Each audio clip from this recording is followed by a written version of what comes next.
Pero bueno, ahí están las herramientas, eso es lo que deben de tener para que podamos trabajar bien. Vamos con la introducción. Vamos a empezar con esto, ¿no? Vamos a empezar con la definición. ¿Qué son esos tipos o estructuras de datos?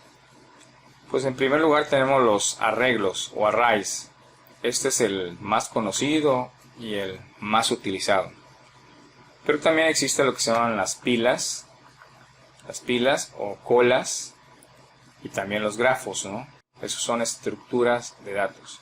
Hacer arreglos de una dimensión, de 2 dimensiones, que ya son matrices, o un arreglo de 3 dimensiones. Es una matriz, pero por capas, ¿no? Y eso genera como un cubo. Y puedo ir escalando. Después puedo hacer un vector. O sea, después de llegar al cubo, me regreso al vector, pero será un vector de cubos. Luego una matriz de cubos. Y luego sería un cubo de cubos de informaciones. Ahorita se los muestro en una imagen. ¿Qué se puede hacer con estos tipos de datos? Se puede primero crearlos, ¿no? Se pueden desplegar. Son las que ya creaste los datos y ya están en memoria. Bueno, muéstralos, ¿no? Eso se llama despliegue. Se pueden recorrerlos. A veces cuando escuchan decir, hay que barrer el siguiente vector, significa que tienes que recorrerlo, ¿no? Que hagas una rutina donde recorras toda la colección de datos. ¿Para qué lo recorres? Pues vas a poder desplegarlos, vas a poder buscarlos.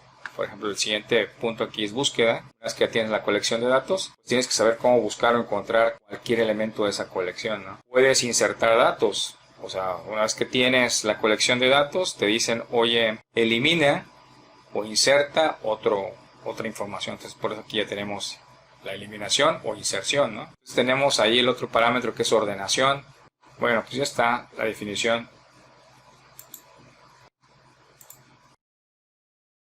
Si, por ejemplo, hablamos de JavaScript, vemos que hay tipos de datos primitivos y tipos objeto.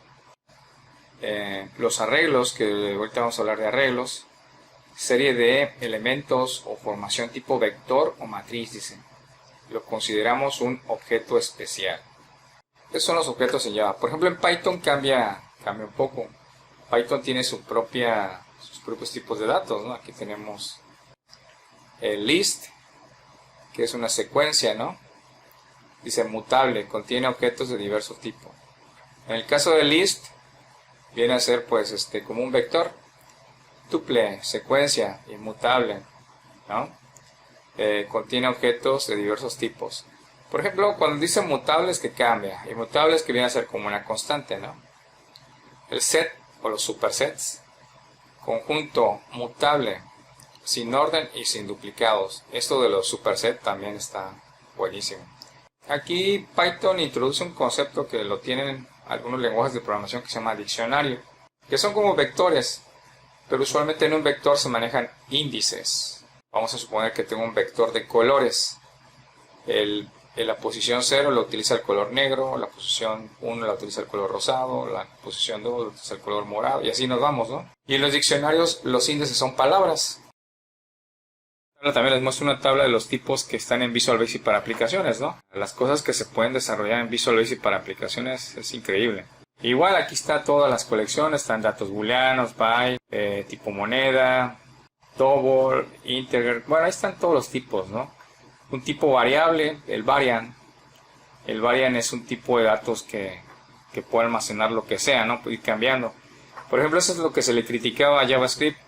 En JavaScript tú podías tener un dato que al principio le asignaste un valor booleano y luego ese mismo dato 3 líneas después le pasaste un valor entero y 3 líneas después almacenaba una fecha. Tenía esa variabilidad en la cuestión de los datos, y esa es la diferencia con los lenguajes tipados. Si tú pones que la variable nombre es un string, pues jamás le vas a poder asignar un número o le vas a poder asignar otro valor que no sea una cadena de caracteres, porque te va a marcar error en el momento en que lo hagas, ¿no? Esos son los lenguajes fuertemente tipados, ¿no? JavaScript ya soporta tipeo. A algunos programadores les gusta porque así estructuras bien tu código y haces que tal variable pueda almacenar solo tal valor y no haya ese cambio que pueda generar en la depuración o en el seguimiento del código, pues haya problemas, porque pues sí, efectivamente, si tienes una variable que va mutando de tipo de dato, luego seguirla para encontrar algún error está medio caótico o problemático. Algunos lo consideran eso una ventaja, otros una desventaja. Yo en lo personal creo que fue una ventaja y por eso lo dejaron así en JavaScript, ¿no? Pero bueno, depende de lo que estés haciendo. Pues ahí está, es una simple resumen de algunos tipos de datos. Obviamente esto varía dependiendo del lenguaje, ¿no? Acá tenemos booleano, y por acá también está el booleano, ¿no? Eso no falta, el de falso y verdadero, ¿no? Vamos a hablar de los arreglos. Y aquí ya después ya pasamos a la parte práctica, ¿no? Ya para que se pongan a hacer algo en su compu. Fíjense que los arreglos de las colecciones de datos están presentes en el día a día, ¿no? Por ejemplo, vamos a hablar primero de los vectores. Un vector puede ser una fila o una columna. Esa es una fila, la fila 8, por ejemplo. O una columna, la columna A. Pero si hablamos solamente de una, estamos hablando de un vector. La fila 8. Vamos a suponer que es un vector que tiene datos y almacena en la posición A, en 8A, por así decirlo, o A8. Almacena el dato torre. En B8 almacena el dato caballo, alfil, reina, rey, alfil, caballo y torre, ¿no? 8A o A8 es el índice y el dato viene a ser la torre. B8 o 8B viene a ser el índice y el dato es un caballo. Eso sería un vector, una tira de datos. Esa tira de datos puede ser pequeña o puede ser tan grande como quieran. Y puede almacenar el valor que ustedes quieran y ese valor se busca a través del índice. Ahorita vamos a hacer un ejemplo de eso para que les quede clarito. Pero si ya tenemos un arreglo bidimensional, o sea, tenemos ya muchos vectores, se le conoce como matriz. La matriz viene a ser todo el tablero. Pues un ejemplo claro es este tablero de ajedrez. Pero hay muchos ejemplos. Y en programación, curiosamente, se utilizan para hacer juegos, ¿no? Entre muchas cosas. Se pueden utilizar también para hacer sistemas de información, pero que utilizan filas y columnas. Por ejemplo, Excel. Excel maneja puras matrices de manera interna, pues son filas y columnas, ¿no? Si hacemos una matriz con varias capas, por ejemplo, hagan de cuenta que yo agarro ese tablero, que es una matriz, y luego me traen otro tablero, ya tengo dos matrices. Me traen otro tablero, ya tengo tres matrices. Entonces ya tenemos aquí un arreglo cúbico. Y aquí es donde el término correcto ya es llamarle arreglos multidimensionales. Vean que aquí tengo un cubo de cubos, donde en los primeros cubitos, una dimensión es la nacionalidad, hablando de personas, la otra es su color de piel, por así decirlo, y la otra es su residencia donde vive. Y después de ahí, ese cubo de información se mete en otro cubo de información donde se llevan sus gustos, por ejemplo, si fuma, tiene mascotas y si toma, ¿no? Cubo de cubos de información. El código es un poco complejo, pero ahorita se los muestro. Aquí nada más ya para hacer bien la referencia, vemos que en este dato, pues un vector puede almacenar las ventas, ¿no?, de un determinado producto. El otro dato del vector de la matriz puede almacenar en este caso los meses en que se dieron el tiempo, los meses en que se dieron esas ventas, ¿no? Otro vector, que en este caso serían las capas, que podría ser esto, las capas, ya se ven por ejemplo las delegaciones o en qué lugar o en qué punto se dieron esas ventas conforme al tiempo, ¿no? Y es así como se puede estructurar un cubo de información. Bueno, espero que con esto quede más claro lo que son las estructuras de datos. Y si no sé ni vectores, sería un caos estar almacenando o definiendo una variable por cada dato, ¿no? Sería una locura, ¿no? Ahorita se van a dar cuenta de eso. Entonces las estructuras de datos permiten que tú en tu cabeza como programador digas, ya sé, voy a hacer un cubo de información.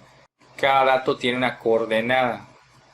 Entonces, a lo que voy es que ya en programación es poquito código. 20 líneas de código, 30 líneas de código, ya hicieron todo el sistema que busca, que crea, que todo lo que vimos acá. Ahora sí vamos a la parte práctica. Primero lo vamos a ver en Visual Basic para aplicaciones. Es un lenguaje que ya viene incorporado en toda la paquetería de Office y donde yo creo que se le saca un mejor partido en Excel y en Access. y también en PowerPoint, y también se puede utilizar incluso hasta en Word. Imagínense, en Word puedes hacer un documento inteligente con macros. Cuando dicen que hay que enseñar a programar a las personas, por ejemplo, yo no estoy de acuerdo que como el primer lenguaje de programación te avienten al lenguaje C. Hay quienes están viendo fundamentos de programación y les preguntas, ¿qué vieron? Les vimos el lenguaje C. ¿Cómo lenguaje C? Si apenas son fundamentos. El lenguaje C tiene ahí una sintaxis un poco rebuscada y hay que tener ya una cierta iniciación en los conceptos. Un lenguaje muy sencillo de programar es Ruby y es un lenguaje bastante potente. Parte de Twitter estuvo programada en Ruby y Ruby en su sintaxis es muy sencillito de hacer las operaciones, es muy, vaya, los códigos, la forma, incluso es parecido, por así decirlo, como con Visual Basic, ¿no? Python también tiene eso. Python es muy sencillo de programar, su sintaxis es muy amigable, pero no el lenguaje C. El lenguaje C no es para nada amigable, ¿no? Para iniciarte en programación con el lenguaje C, pues no creo que sea el lenguaje. Podría recurrirse a Python, a Ruby, a Rust, a Visual Basic para aplicaciones. Yo lo veo una estupenda forma de iniciarlos en la programación y sobre todo para desarrollar su lógica. Si no partimos de un punto básico donde vayan entendiendo lo que se va haciendo, se van a perder en el lenguaje de programación y tampoco van a desarrollar su lógica de programación y al final van a estar perdidos, frustrados y pensando que esto de ser programador es complicado. Y la verdad no. Si empiezas con una buena base y vas progresivamente, una vez que ya desarrollas tu lógica, puedes hacer lo que quieras, ¿no? Bueno, pues empecemos. Vamos a hacer ahorita este arreglo. Lo voy a hacer en Excel. Acá ya está todo el código.